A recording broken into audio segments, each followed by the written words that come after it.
Futures contracts are a key player in the crypto market, serving as powerful tools to both hedge against risks and amplify your positions for potentially greater rewards.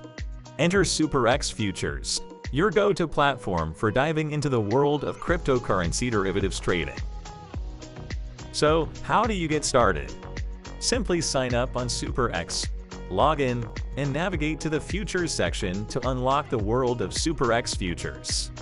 For those new to the platform, the sign-up process is straightforward and designed to get you trading in no time. Today, we're going to use USDT as our margin currency, meaning all your profits and losses will be in USDT. Now let's start leverage. It's like a double-edged sword.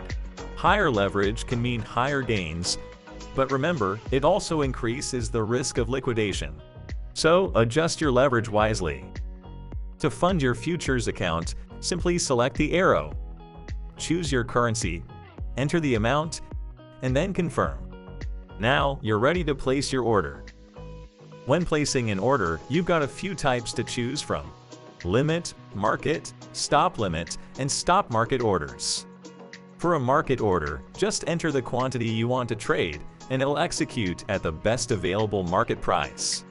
If you're setting a limit order, it'll execute once the market hits your specified rate. We've also got some sophisticated order types like take profit and stop loss. These tools are crucial for securing your earnings and mitigating losses, especially when the market swings in or against your favor. Keep an eye on your liquidation prices, margins, and unrealized P&L for your open positions or order history right in the trading chart below. And when you're ready to close, simply use a close or stop limit, either directly from your position or through the order area. That's a wrap on your guide to futures trading on SuperEx. For more details, don't hesitate to leave comments below. Happy trading with SuperEx Futures, and I'll see you in the next video.